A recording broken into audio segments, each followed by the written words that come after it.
President Trump will be in Ohio and Texas today following the two mass shootings that killed 31 people over the weekend. His first stop will be in Dayton, where a gunman killed 9 people and hurt dozens more.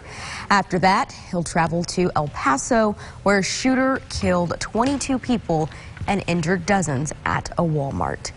Meanwhile, we're learning more this morning about the gunman as police and the FBI comb through evidence. Police now believe the suspect behind the Dayton shooting was obsessed with violence. Police killed Connor Betts within 30 seconds of when he started shooting. Investigators say he had previously expressed a desire to commit a mass shooting. Former classmates say he had a hit list of people he wanted to kill. A woman who says she dated the shooter says he was fascinated by violence. He showed me the one video of the mass shooting on our first date. He was interested in what makes terrible people do terrible things. Betts' sister was among the 9 victims who were killed. The Betts family is cooperating with police.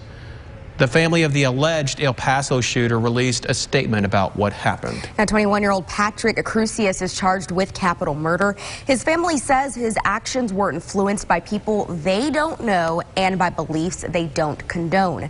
The family says they know his actions impacted the entire country, not just the victims and their families. Crucius is being held without bond. The shootings in Ohio and Texas have Arkansas leaders calling for action against hate crimes. Isabella Moeller is joining us live now with what the governor and attorney general say they want to change. Isabella?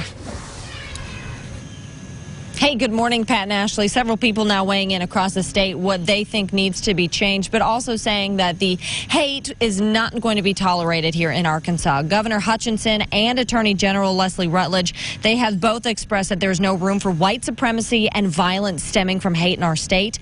Hutchinson saying he's pushing for legislation that will allow law enforcement to come down harder on those committing hate crimes. Arkansas needs to pass this legislation to send the strongest signal possible that we're not going to tolerate that type of hate. The governor says he has yet to see a law he can sign on to, but will work to find one. He also mentions one of 3 mass shooters, they have some sort of mental health issue, and emphasizes the importance of our state's crisis stabilization centers that have recently opened. Here in the next 30 minutes, we'll hear more from Attorney General Leslie Rutledge on what she thinks needs to happen and why she's calling on the community for change. At the Capitol, Isabella Moeller, back to you. All right, thanks, Isabella. A federal judge once again put a hold on 3 Arkansas abortion restrictions while she considers a lawsuit challenging them. U.S. District Judge Christine Baker granted an injunction blocking the restrictions. Those rules include a measure banning abortions 18 weeks into pregnancy. A ruling blocking the laws was set to expire last night. The Attorney General's office plans to appeal the federal judge's decision. There will be a runoff between 2 candidates running for a state house seat. Unofficial results from the Democratic primary special election here in Pulaski County show Denise Annette and Darrell Stevens in the lead for District 36.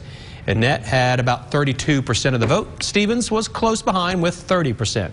Because neither candidate received more than 50%, there will need to be a runoff, and that will happen September 3rd. Today is the last day you can register for federal assistance if you had losses or damages from the Arkansas River flooding. The counties eligible for aid are highlighted on your screen. To learn how to register with FEMA, go to our website, fox16.com. Governor Hutchinson announced millions of dollars in grant money is being provided to expand broadband in Arkansas. The Arkansas Rural Connect grant money is a $25 million plan. Governor Hutchinson established the Arkansas State Broadband Office last month. The goal of the grant program is to provide high-speed broadband to rural communities by 2022.